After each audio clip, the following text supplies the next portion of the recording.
Hello दोस्तों, स्वागत है आपका हमारे चैनल यूपी एग्ज़ाम क्रेजर में। दोस्तों, आज के वीडियो में हम 4 दिसंबर से संबंधित उत्तर प्रदेश के सभी एग्जाम्स के लिए मोस्ट इंपॉर्टेंट करंट अफेयर के क्वेश्चंस को डिस्कस करेंगे और हर एक क्वेश्चन से रिलेटेड आपको फैक्ट भी बताएंगे। और वीडियो के अंत में हम आपसे ये क्वेश्चन भी पूछेंगे जिसका जवाब आपको कमेंट बॉक्स में देना है। और अगर आपको इस वीडियो की PDF डाउनलोड करनी है तो इसकी PDF आप हमारे टेलीग्राम ग्रुप से डाउनलोड कर सकते हैं। टेलीग्राम ग्रुप की लिंक आपको वीडियो के डिस्क्रिप्शन में मिल जाएगी। तो चलिए शुरू करते हैं। आज का सेशन शुरू करने से पहले हम कल के क्वेश्चंस का रिवीजन करेंगे। कल का पहला क्वेश्चन है, हाल ही में किस शहर में वार्षिक संयुक्त मानवीय सहायता और आपदा राहत अभ्यास समन्वय 2022 आयोजित हुआ? तो ऑप्शन नंबर इसका सी करेक्ट होगा, आगरा में। अगला है, उत्तर प्रदेश पुरातत्व निदेशालय की एडॉप्ट ए हेरिटेज योजना के दूसरे चरण में कितने धरोहरों का चयन किया गया? तो 10 धरोहरों का चयन किया गया है। ठीक है, याद रखेंगे एडॉप्ट ए हेरिटेज योजना ये हमारे उत्तर प्रदेश से संबंधित है। दोस्तों, उत्तर प्रदेश करंट अफेयर की लास्ट 8 मंथ की अगर आपको PDF ई बुक डाउनलोड करनी है तो इसकी लिंक आपको वीडियो के डिस्क्रिप्शन में मिल जाएगी। वहां से आप इसकी PDF ई बुक डाउनलोड कर सकते हैं। और ये जो PDF ई बुक है ये जनवरी 2022 से लेकर के अगस्त 2022 तक की है। इसके आगे की यानी कि सितंबर और अक्टूबर मंथ की अगर आपको PDF ई बुक डाउनलोड करनी है उत्तर प्रदेश करंट अफेयर की तो उसकी लिंक भी आपको वीडियो के डिस्क्रिप्शन में दी गई है। और अगर इसे डाउनलोड करने में कोई प्रॉब्लम होती है तो साइट पर आपको व्हाट्सएप नंबर और ईमेल मिल जाएगा जिस पर आप कांटेक्ट कर सकते हैं। अगला क्वेश्चन है, हाल ही में किसे राष्ट्रीय पिछड़ा वर्ग आयोग का अध्यक्ष बनाया गया? तो ऑप्शन नंबर 20 का करेक्ट होगा, हंसराज गंगाराम अहीर को। अगला है, भारत के किस केंद्र शासित प्रदेश में देश का सबसे बड़ा अंतर्राष्ट्रीय योग केंद्र है? तो भारत के किसमें? जम्मू कश्मीर में। याद रखेंगे डी ऑप्शन यहाँ पे करेक्ट होगा। यहाँ पर जो है देश का सबसे बड़ा अंतर्राष्ट्रीय योग केंद्र अभी बनाया गया है। अगला है, फोर्ब्स की इंडियाज 100 रिचेस्ट 2022 यानी कि भारत के 100 सबसे अमीर व्यक्तियों की सूची में सबसे ऊपर कौन रहा? तो गौतम अडानी जो है ये टॉप पर है। अगला है, किस देश ने दिसंबर 2022 के लिए UNSC की अध्यक्षता ग्रहण की है? तो ऑप्शन नंबर यहाँ पे करेक्ट हो जाएगा डी, भारत। UNSC याद रखेंगे आप, इसका मतलब यूनाइटेड नेशन सिक्योरिटी काउंसिल यानी कि संयुक्त राष्ट्र सुरक्षा परिषद। अगला है, अंतर्राष्ट्रीय लुसोफोन महोत्सव कहाँ आयोजित किया जाएगा? तो ये जो लुसोफोन महोत्सव है ये गोवा में आयोजित किया जाएगा। ऑप्शन नंबर सी इसका करेक्ट होगा। अगला है, राष्ट्रीय प्रदूषण नियंत्रण दिवस प्रतिवर्ष कब मनाया जाता है? तो ये 2 दिसंबर को मनाया जाता है। और क्यों? तो कल आपको बताया था, याद होगा आपको, जो भोपाल गैस त्रासदी हुई थी उसकी याद में ये मनाया जाता है। अगला है, विश्व कंप्यूटर साक्षरता दिवस कब मनाया जाता है? तो ये भी 2 दिसंबर को मनाया जाता है। ऑप्शन नंबर बी इसका करेक्ट होगा। तो दोस्तों, ये कल के क्वेश्चंस थे जिसका हमने रिवीजन किया। अब हम शुरू करते हैं आज का सेशन। आज का पहला क्वेश्चन है, भारत के राज्यों में ऑनलाइन अपराधों के मामले में उत्तर प्रदेश किस स्थान पर रहा? ऑप्शन नंबर इसका बी करेक्ट हो जाएगा, दूसरे स्थान पर। दोस्तों, उत्तर प्रदेश में 2019 के बाद ऑनलाइन अपराधों में 63% की भारी वृद्धि हुई है। और ये इतनी वृद्धि तब हुई है जब उत्तर प्रदेश पुलिस जिलों में साइबर सेल विकसित करने में महत्वपूर्ण निवेश कर रही है। उसके बावजूद भी यहाँ पर जो है 63% की वृद्धि हुई है। यूपी पुलिस के साइबर क्राइम सेल के SP त्रिवेणी सिंह ने कहा कि दर्ज किए गए साइबर क्राइम के मामलों में जो उत्तर प्रदेश है ये पूरे देश में कर्नाटक के बाद दूसरे स्थान पर आता है। तो ये चीज़ यहाँ से याद रखेंगे कि साइबर क्राइम के मामलों में अगर देखा जाए तो जो उत्तर प्रदेश है ये देश में दूसरे स्थान पर है। पहले स्थान पर कौन सा है? तो याद रखेंगे कर्नाटक, ये जो है पहले स्थान पर आता है। अब दोस्तों, यहाँ पर है कि साइबर क्राइम, तो साइबर क्राइम क्या है? तो आप लोग जानते होंगे साइबर क्राइम क्या है। तो जो ऑनलाइन तरीके से क्राइम किए जाते हैं, कंप्यूटर की मदद से क्राइम किए जाते हैं, उन्हें हम साइबर क्राइम कहते हैं। जैसे कि साइबर क्राइम में क्या होता है कि कई बार क्या होता है कि पासवर्ड चोरी कर लिया जाता है, किसी के बैंक से पैसे निकाल लिए जाते हैं। इसके अलावा भी और भी कई सारे, जैसे कई बार आपने सुना होगा कि कोई यूट्यूब चैनल है वो जो है हैक कर लिया गया, तो ये भी साइबर क्राइम की श्रेणी में आता है। इसके अलावा जो वायरस आदि भेजे जाती हैं तो ये सब साइबर क्राइम आता है। यानी कि दूर से ही जो हैकर्स लोग हैं वो जो है आपके मोबाइल को, आपके सिस्टम को हैक करेंगे और इस तरीके से इसको साइबर क्राइम कहा जाता है, जो कंप्यूटर के माध्यम से ऑनलाइन तरीके से किया जाता है। ठीक है, तो इन्हीं मामलों में जो हमारा उत्तर प्रदेश है ये दूसरे स्थान पर आ गया है, ठीक है, भारत में, और पहले पर है कर्नाटक। अगला है, दाउस में 16 जनवरी से 20 जनवरी के बीच हो रही WEF यानी कि वर्ल्ड इकोनॉमिक फोरम की बैठक में कौन भाग लेगा? तो ऑप्शन नंबर इसका सी करेक्ट हो जाएगा, योगी आदित्यनाथ। योगी आदित्यनाथ यहाँ पे मुख्यमंत्री योगी आदित्यनाथ जो है इसमें भाग लेंगे। दोस्तों यूपी के जो मुख्यमंत्री हैं योगी आदित्यनाथ, वो WEF यानी कि वर्ल्ड इकोनॉमिक फोरम यानी विश्व आर्थिक मंच की बैठक में शामिल होंगे। इसके लिए जो सीएम योगी हैं वो जनवरी में स्विट्जरलैंड के दावोस शहर जाएंगे।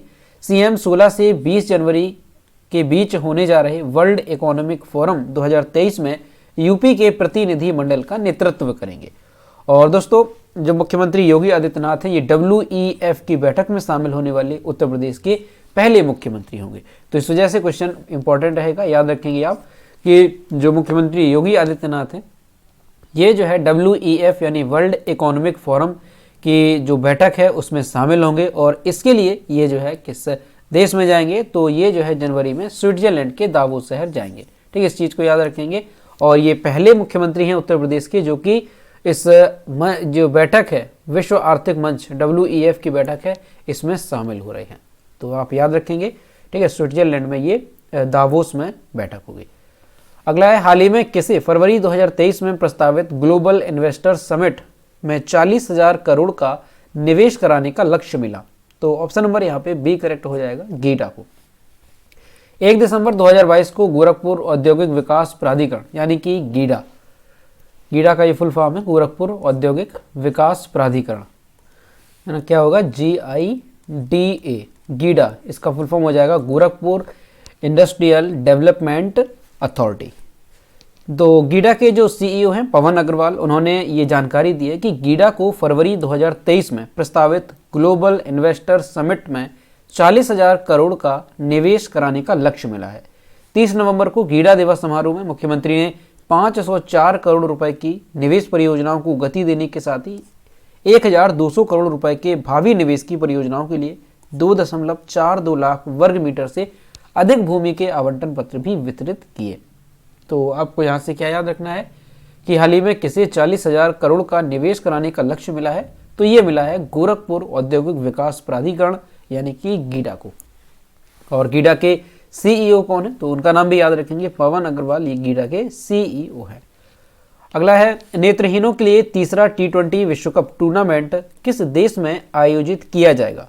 तो ऑप्शन नंबर इसका बी करेक्ट हो जाएगा, अपने इंडिया में आयोजित किया जाएगा नेत्रहीनों के लिए जो तीसरा T20 विश्व कप क्रिकेट टूर्नामेंट है। दोस्तों नेत्रहीनों के लिए जो तीसरा T20 विश्व कप है क्रिकेट टूर्नामेंट, ये भारत में आयोजित किया जाएगा 5 से लेकर के 17 दिसंबर 2022 तक। विश्व कप 2022 के भाग लेने वाले देशों में कौन कौन से देश है, तो ऑस्ट्रेलिया है, बांग्लादेश है, नेपाल है, पाकिस्तान है, दक्षिण अफ्रीका, श्रीलंका और भारत। तो ये जो देश हैं वो इस विश्व कप में भाग लेंगे। टूर्नामेंट में सभी देशों के लगभग 150 खिलाड़ी भाग लेंगे और भारत के 9 शहरों में कुल 24 ये मैच कराए जाएंगे। वर्ल्ड कप का उद्घाटन 5 दिसंबर को गुरुग्राम के ताऊ देवीलाल इंडोर स्टेडियम में होगा। भारत के जो पूर्व बल्लेबाज हैं युवराज सिंह, इनका नाम भी याद रखेंगे, इन्हें जो है टूर्नामेंट का ब्रांड एम्बेसडर बनाया गया। तो यहाँ से आपको याद रखना है, ठीक है, इंपॉर्टेंट रहेगा कि नेत्रहीनों के लिए जो तीसरा T20 विश्व कप क्रिकेट टूर्नामेंट है ये कहाँ पे आयोजित किया जाएगा, तो हमारे भारत में आयोजित किया जाएगा 5 दिसंबर से लेकर के 17 दिसंबर के बीच। ठीक है, कौन कौन से देश भाग लेंगे ये भी यहाँ पे आपने देखा, तो ये सारे देश इसमें भाग लेंगे। और दोस्तों इनका नाम भी याद रखेंगे, जो भारत के पूर्व बल्लेबाज हैं युवराज सिंह, क्योंकि इन्हें जो है इस टूर्नामेंट का ब्रांड एम्बेसडर बनाया गया है। अगला है, हाल ही में प्रसिद्ध उड़िया अभिनेत्री झरना दास का कितनी वर्ष की उम्र में निधन हो गया? तो ऑप्शन नंबर यहाँ पे सी करेक्ट हो जाएगा, 77 वर्ष की उम्र में। यहाँ पर जो आप इमेज देख रहे हैं ये उड़िया अभिनेत्री थी और हाल ही में इनका जो है निधन हो गया है। दोस्तों प्रसिद्ध जो उड़िया अभिनेत्री थी झरना दास, इनका 2 दिसंबर को निधन हो गया है 77 वर्ष की आयु में। 1945 में इनका जन्म हुआ था और 60 के दशक में अपने अभिनय करियर की इन्होंने शुरुआत की थी और कई सारी जो फिल्में हैं, जैसे फेमस फिल्मों की बात करें तो श्री जगन्नाथ हो गया, नारी है, आदिनामेघ है, हिसाब निकस है, पूजा फुला है, अमादा बता है, तो ये सारी इनकी फिल्में थी जिनके शानदार प्रदर्शन के लिए इन्होंने कई सारे पुरस्कार भी जीते। उन्हें उड़िया फिल्म उद्योग में उनके जीवन भर के योगदान के लिए राज्य सरकार का प्रतिष्ठित जयदेव पुरस्कार दिया गया था और 2016 में गुरु कैलूचरण महापात्र पुरस्कार भी इन्होंने जीता था। तो यहाँ से याद रखेंगे, अगर आपसे पूछ लिया जाए कि हाल ही में झरना दास का निधन हो गया, ये किस क्षेत्र से संबंधित थी? तो ये जो है अभिनय से संबंधित थी, क्योंकि ये अभिनेत्री थी। ठीक है, याद रखेंगे। और उड़िया अभिनेत्री थी, तो ये भी आप यहाँ से याद रखेंगे। अगला है, कौन सा मंत्रालय स्वर धरोहर फाउंडेशन के साथ मिलकर के स्वर धरोहर महोत्सव का आयोजन कर रहा है? तो ऑप्शन नंबर इसका डी करेक्ट हो जाएगा, संस्कृति मंत्रालय। दोस्तों, भारत की प्रतिष्ठित कला और संस्कृति को प्रदर्शित करने के लिए एक संगीत, कला और साहित्य उत्सव स्वर धरोहर महोत्सव, ठीक है, महोत्सव का नाम क्या है? स्वर धरोहर महोत्सव। ये 2 दिसंबर 2022 को सेंट्रल विस्टा इंडिया गेट नई दिल्ली में शुरू हुआ। तो ये जो महोत्सव है ये किसके द्वारा जो है आयोजित किया जा रहा है? तो केंद्रीय संस्कृति मंत्रालय द्वारा 2 से 4 दिसंबर 2022 तक स्वर धरोहर फाउंडेशन के साथ मिलकर के। ठीक है, अगर आपसे पूछा जाता है किसके द्वारा, तो संस्कृति मंत्रालय और स्वर धरोहर फाउंडेशन के साथ जो है मिलकर के ये स्वर धरोहर महोत्सव का आयोजन किया जा रहा है। स्वर धरोहर महोत्सव का शुभारंभ आज मुख्य अतिथि मेहताब अली सितार वादक व पंडित ललित प्रसाद, जो कि शास्त्रीय गायन से हैं, पहले दिन शास्त्रीय प्रस्तुति, गजल, कवि सम्मेलन, मुशायरा, सूफी प्रस्तुति का आयोजन किया गया, यानी कि 2 दिसंबर को। ठीक है, यहाँ पे क्या होगा, 2 दिसंबर को जो है शुभारंभ 2 दिसंबर को किसके द्वारा किया गया? तो जो मुख्य अतिथि थे मेहताब अली और पंडित ललित प्रसाद, इनके द्वारा जो है इसका शुभारंभ किया गया था। और याद रखेंगे अब यहाँ से जो मेन बात है कि स्वर धरोहर महोत्सव ये कहाँ पे आयोजित किया गया? तो नई दिल्ली में आयोजित किया गया। इसके अलावा किसके द्वारा? तो संस्कृति मंत्रालय और स्वर धरोहर फाउंडेशन के साथ मिलकर के ये जो महोत्सव है वो आयोजित किया गया। उद्देश्य क्या है? तो सिंपल है कि भारत की प्रतिष्ठित कला और संस्कृति को प्रदर्शित करना ही इसका क्या है? उद्देश्य है।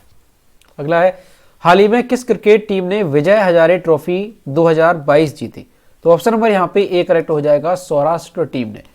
दोस्तों, सौराष्ट्र ने गुजरात के अहमदाबाद में नरेंद्र मोदी क्रिकेट स्टेडियम में विजय हजारे ट्रॉफी जीतने के लिए फाइनल में महाराष्ट्र को 5 विकेट से हराया। टीम ने 2019-20 में अपना पहला रणजी ट्रॉफी खिताब जीता। फाइनल में player of the match Sheldon Jackson को दिया गया और player of the tournament Ruturaj Gaikwad को दिया गया।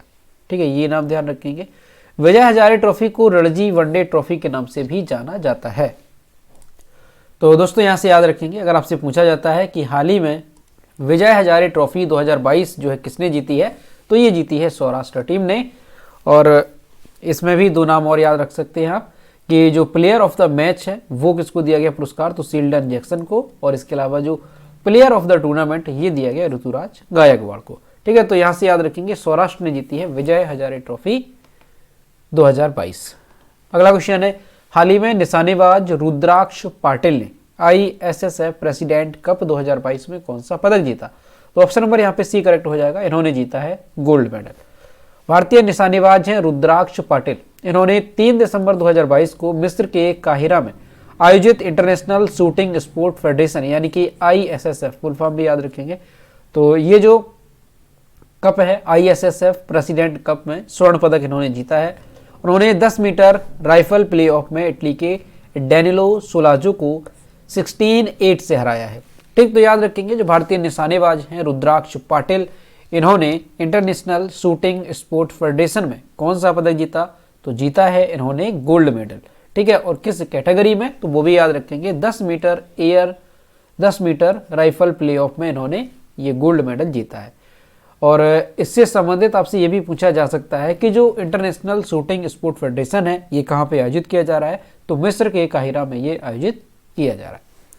अगला क्वेश्चन है, हाल ही में 65वीं राष्ट्रीय निशानेबाजी चैंपियनशिप में दोहरा स्वर्ण पदक किसने जीता? तो ये जीता है सरबजोत सिंह ने। ऑप्शन नंबर बी इसका करेक्ट होगा। दोस्तों, हरियाणा के जो सरबजोत सिंह है इन्होंने 2 दिसंबर 2022 को 65वें राष्ट्रीय निशानेबाजी चैंपियनशिप में दोहरा स्वर्ण पदक जीता। सरबजोत ने, यहाँ पे क्या होगा, सरबजोत ने व्यक्तिगत मुकाबले के स्वर्ण पदक मैच में वायुसेना के गौरव राणा को 16-4 से हराया और सुमित रमन और अनमोल जैन के साथ मिलकर के इस स्पर्धा में टीम स्वर्ण पदक जीता। यानी कि इन्होंने 2 पदक जीते हैं। एक तो इन्होंने जो पदक जीता है वो जीता है व्यक्तिगत मुकाबले में, और व्यक्तिगत मुकाबले में इन्होंने किसको हराया? तो वायुसेना के जो गौरव राणा है इनको हराया। इसके अलावा इन्होंने एक टीम में भी स्वर्ण पदक जीता। उस टीम में कौन कौन था? तो सुमित रमन, अनमोल जैन और ये सरबजोत सिंह। तो ये 3 लोग थे जिन्होंने एक टीम में स्वर्ण पदक जीता है। तो कुल मिलाकर के जो सरबजोत सिंह है इन्होंने दोहरा स्वर्ण पदक जीता है। चैंपियनशिप ये कहाँ पे आयोजित की जा रही है? तो मध्य प्रदेश के शूटिंग एकेडमी रेंज भोपाल में ये आयोजित की जा रही है। तो आप याद रखेंगे सरबजोत सिंह का नाम, इन्होंने दोहरा स्वर्ण पदक जीता है। किसमें? तो 65वीं राष्ट्रीय निशानेबाजी चैंपियनशिप में। और ये है कहाँ से? तो ये हरियाणा से संबंधित है। अगला है विश्व विकलांग दिवस कब मनाया जाता है? तो हर साल 3 दिसंबर को जो है विकलांग दिवस मनाया जाता है। ऑप्शन नंबर ए यहाँ पे करेक्ट हो जाएगा। दोस्तों हर साल 3 दिसंबर को जो है अंतर्राष्ट्रीय स्तर पर विकलांग व्यक्तियों का अंतर्राष्ट्रीय दिवस मनाने की शुरुआत हुई थी और 1992 से संयुक्त राष्ट्र के द्वारा इसे अंतर्राष्ट्रीय रीति रिवाजी के रूप में प्रचारित किया जा रहा है। विश्व विकलांग दिवस यानी कि वर्ल्ड डिसेबिलिटीज डे 2022 के लिए वार्षिक ऑब्जर्वेशन की घोषणा यूनाइटेड नेशन ने जनरल असेंबली रेजोल्यूशन में 1992 में की थी। यानी ये जो दिवस है ये 1992 से मनाया जा रहा है। विकलांग दिवस विकलांग व्यक्तियों के प्रति करुणा, आत्मसम्मान और उनके जीवन को बेहतर बनाने के समर्थन के उद्देश्य से मनाया जाता है। तो सीधा सा है, कोई भी दिवस होता है तो उसका उद्देश्य क्या है? तो उस दिवस जो भी दिवस है उसके बारे में लोगों को जागरूक करना, यही इसका उद्देश्य होता है। तो याद रखेंगे यहाँ से 3 दिसंबर को जो है अंतर्राष्ट्रीय स्तर पर विकलांग दिवस मनाया जाता है। दोस्तों संयुक्त राष्ट्र की यहाँ पर बात आई है तो संयुक्त राष्ट्र से आपको याद रखना है कि संयुक्त राष्ट्र की स्थापना कब हुई थी? तो 24 अक्टूबर 1945 को संयुक्त राष्ट्र की स्थापना हुई थी और इसी वजह से संयुक्त राष्ट्र दिवस यानी कि यूनाइटेड नेशन डे जो है ये 24 अक्टूबर को मनाया जाता है। और वर्तमान में जो यूनाइटेड नेशन है संयुक्त राष्ट्र, इसके अध्यक्ष कौन है? तो एंटोनियो गुटेरस, ये जो है वर्तमान में इसके महासचिव है। तो इनका नाम भी याद रखेंगे। और इसका जो मुख्यालय है संयुक्त राष्ट्र का वो कहाँ पे है? तो वो भी आपको याद रखना है। संयुक्त राष्ट्र का मुख्यालय कहाँ पे है? तो ये न्यूयॉर्क संयुक्त राज्य अमेरिका में है। तो दोस्तों ये थे 4 दिसंबर से संबंधित उत्तर प्रदेश के सभी एग्जाम्स के लिए मोस्ट इंपॉर्टेंट करंट अफेयर के क्वेश्चन जो कि हमने डिस्कस किए। अब हम देखते हैं कल के वीडियो का क्वेश्चन जो हमने आपसे पूछा था। ये है कल के वीडियो का क्वेश्चन जो हमने आपसे पूछा था कि नवीनतम आंकड़ों के अनुसार 2018 से 20 के दौरान उत्तर प्रदेश में मातृ मृत्यु दर यानी कि MMR क्या है? ऑप्शन नंबर इसका सी करेक्ट था 167 प्रति 1 लाख जीवित बच्चों पर माताओं की मौत। तो लगभग सभी स्टूडेंट्स ने इसका सही जवाब किया और मैं आपसे रोज कहता हूं कि जो भी क्वेश्चन आपसे पूछा जाए तो सभी लोग कोशिश किया करें कि क्वेश्चन का आंसर करें। यह है आज का क्वेश्चन। हाल ही में जारी रिपोर्ट के अनुसार भारत में सबसे अधिक दूध उत्पादन करने वाला राज्य कौन सा है? इसका जो भी करेक्ट आंसर है वो आपको कमेंट बॉक्स में बताना है और दोस्तों सभी लोग क्वेश्चन का आंसर करेंगे। तो दोस्तों आज का वीडियो कैसा लगा? अगर वीडियो पसंद आया है तो इसे लाइक करें, अपने दोस्तों के साथ शेयर करें और अगर अभी तक हमारे चैनल पर नए हैं तो चैनल को सब्सक्राइब करना ना भूलें। साथ ही बेल आइकन को भी प्रेस करें ताकि टाइम टू टाइम नोटिफिकेशन आप तक पहुंचता रहे। तो मिलते हैं नेक्स्ट वीडियो में। Thank you.